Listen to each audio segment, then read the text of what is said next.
Exercise 1A, इससे पीछे की वीडियो में प्रश्न 6 तक को हल कर चुके हैं। अब करेंगे प्रश्न 7 से आगे के प्रश्न। प्रश्न 7 में 30 के गुणनखंड है। 30 का जो गुणनखंड है, 4 ऑप्शन में से जो है उसको सही का टिक लगाना है। प्रश्न 7, 7 में 30 का गुणनखंड कौन था? सबसे पहले हम 30 का गुणनखंड लिखेंगे। 30 को हम किस तरह से लिख सकते हैं? इस तरह से लिखेंगे, 1 गुना 30 लिखेंगे। उसके बाद 2 गुना 15 लिखेंगे। उसके बाद 3 गुना 10 लिख लेंगे। 5 गुना 6। 30 को इस तरह से लिख सकते हैं। 30 का गुणनखंड को लिखेंगे, सबसे पहले इसमें से एक को लिखेंगे, इधर से लिखते हैं, एक इसको लिखेंगे, फिर इसको लिखेंगे। इधर से जब लिखेंगे तो इसको पहले वाला को लिखना है, तो इसका हो जाएगा 1, इसमें से हो जाएगा 2, इसमें से हो जाएगा 3 और हो जाएगा 5। जब इधर से इधर लिखेंगे तो सबसे पहले 6 को लिखेंगे, 10 को, 15, 30 इस तरह से लिखेंगे। 6, 10, 15, 30। 30 के गुणनखंड हो जाएंगे 1, 2, 3, 5, 6, 10, 15, 30। ये किस ऑप्शन में है? ये है एक, ये ई वाला ऑप्शन, 4 नंबर ऑप्शन। इसका आंसर हो जाएगा 4। ये हो जाएगा इसका आंसर 4 का।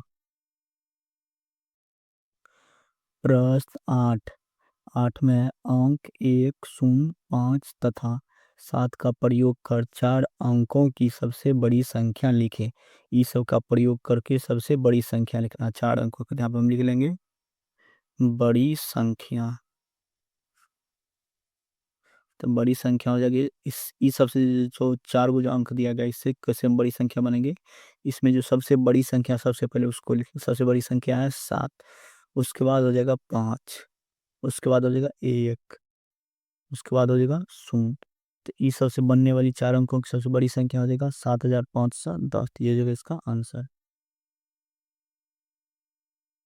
अब प्रश्न 9, 9 में कह रहा है विभाजन के एक प्रश्न में किसी विद्यार्थी ने गलती से 3 के स्थान पर 8 को भाजक ले लिया तथा उत्तर 15 प्राप्त किया। सही उत्तर क्या है? तो विभाजन के एक प्रश्न में भाग देने के लिए बोला 3 से, लेकिन 3 के स्थान पर 8 8 को भाजक ले लिया और उत्तर 15 प्राप्त किया। तो सही उत्तर पूछ रहा था। यहाँ पर हम एक सूत्र लिख लेंगे, भाज्य बराबर सूत्र होता है। भाज्य बराबर सूत्र होता है भाजक गुना भागफल और जोड़ शेष होता है। तो इसमें शेष नहीं दे तो उसको नहीं लिखेंगे। तो यहाँ पे भाज्य बराबर हो जाएगा, इसमें करा है 3 से भाग देने के लिए बोला है, लेकिन 8 को भाग, तो 3 से भाग करने के लिए बोला है लेकिन 8 से भाग कर दिया। तो भाजक हो जाएगा इसमें 8 भागफल तथा उत्तर 15 प्राप्त, यानी कि भागफल हो गया 15। तो इसमें गुना करेंगे तो भाज्य बराबर हो जाएगा 120। 120 यानी कि जो संख्या करा है कि विभाजन के एक प्रश्न में किसी विद्यार्थी ने गलती से 3 का स्थान 120 में 3 से भाग देने के लिए कहा गया, लेकिन 8 से भाग दे दिया। इसमें भाज आ गया है 120। फिर लिखेंगे अब प्रश्न से। प्रश्न से यहाँ पे लिख लेंगे फिर भाज बराबर सूत्र भाजक गुना भागफल जोड़ शेष नहीं दे तो उसको नहीं लिखेंगे। तो मतलब भाज की जगह पर इसमें लिख लेंगे 120, भाजक की जगह पर हम लिखेंगे इसमें 3, क्योंकि 3 से भाग दे रहा था, 8 लिखा, यहाँ पर लिखेंगे हम 3। यहाँ पर 3 पूछ रहा है, तो सही उत्तर क्या होता है? माने कि भागफल पूछते हैं, यहाँ पे हम लिखेंगे भागफल इस तरह से। तो इसको हम इस तरह से लिख सकते हैं, यहाँ पर उल्टा बराबर की स्पेलिंग इधर लिख लेंगे 3 गुना भागफल बराबर 120। इसी को लिखे हैं, इसको इधर लिख लिया, इसको उधर लिख दिए हैं। यहाँ पर हो जाएगा भागफल बराबर हो जाएगा 120। इधर 3 गुना में तो इधर हो जाएगा भागाम, तो यहाँ हो जाएगा 120/3। यहाँ पर हो जाएगा भागफल। भागफल बराबर काटेंगे तो हो जाएगा 40। ये भागफल हो जाएगा 40। तो उसका सही उत्तर हो जाएगा भागफल जो 40 हो जाएगा। इस तरह से हम प्रश्न 9 को हल कर लेंगे।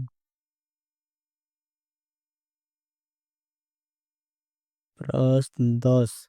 10 में करा है, यदि किसी संख्या में 9 से भाग देने पर भागफल 7 और शेष 3 प्राप्त हो तो वह संख्या बताए। तो जो सब दिया है उसको हम लिख लेंगे। तो इसमें हो जाएगा भाजक, यानी कि किसी संख्या में 9 से भाग देने के दिया जाएगा, भाजक 9, भागफल 7 हो जाएगा, शेष 3 हो जाएगा। तो भाज पूछ रहा है तो यहाँ हम लिखेंगे भाजक बराबर 9, भागफल बराबर हो जाएगा 7, शेष दिया हुआ है 3। यानी जो संख्या पूछ रहा है, यानी कि भाज पूछ रहे थे यहाँ पर, भाज बराबर हो जाएगा वाट। भाज बराबर हम सूत्र लिखेंगे, भाज बराबर सूत्र होता है भाजक गुना भागफल जोड़ शेष। तो भाजक है इसमें 9 गुना भागफल है 7 और शेष है 3। अब हो जाएगा भाज, भाज और इसको गुना 963 और 3, ये जगह फिर यहाँ पर 63, 3 हो जाएगा 66। जो संख्या पूछ रहा हो जाएगा 66, यहाँ पर लिखेंगे। अतः संख्या बराबर हो जाएगा 66। इस तरह से हम इसको बनाएंगे। इस तरह से हम प्रश्न 10 को हल कर लेंगे। प्रश्न 11। 11 में काजू 135 रुपये प्रति किलोग्राम है, यानी कि काजू 1 किलोग्राम काजू का दाम है 135 रुपया। पूछ रहा है 6 रुपये 50 पैसा में कितना काजू मिलेगा। सबसे पहले हम क्या करेंगे, 6 रुपये 50 पैसा को इसको हम रुपया में बदल लेंगे। यहाँ पर हम लिखेंगे 6 रुपया 75 पैसा है, यहाँ पर 75, 6 रुपया 75 पैसा को रुपया में बदल देंगे। ये तो रुपया में बदला हुआ ही है, तो 6 रुपया, ये यहाँ पर जोड़ दे देंगे 75 पैसा को रुपया में। तो पैसा को रुपया में बदलने के लिए 100 से भाग कर देते हैं। यहाँ पर जगह 75/100 दिया जाएगा रुपया।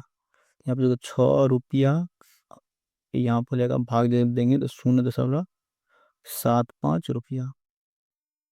6 रुपया 0.75 रुपया को जोड़ेंगे तो जगह 6.75 रुपया, इतना हो जाएगा। तो यहाँ पर हम लिख लेंगे, पूछ रहा है 135 रुपये प्रति किलोग्राम के भाव से काजू मिल रहा है। यहाँ पर लिखेंगे चूंकि 135 रुपया में काजू मिलेगा,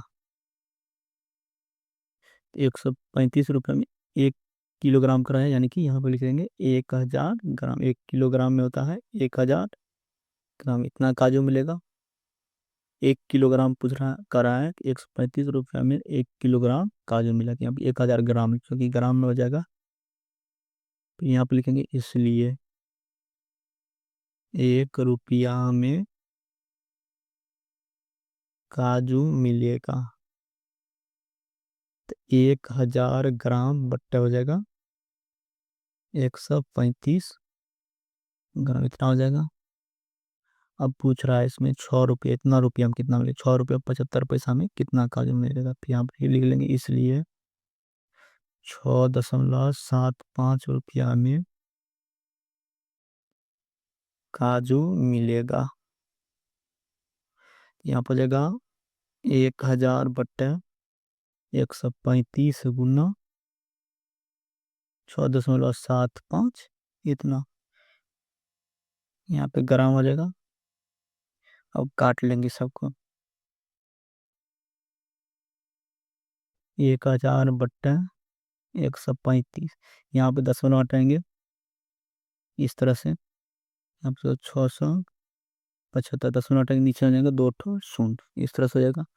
ये 2 शून्य और 2 शून्य कट जाएगा, 35 से इसमें भाग करेंगे तो हो जाएगा 35, 135 होता है 675, इतना हो जाएगा। यहाँ बच गया 10, इसमें बच गया 10 गुना 5, गुना करेंगे तो हो जाएगा 50 ग्राम। 6.75 रुपया में 50 ग्राम काजू मिलेगा। यहाँ पर हम लिख लेंगे, अतः 6 रुपया 75 पैसा में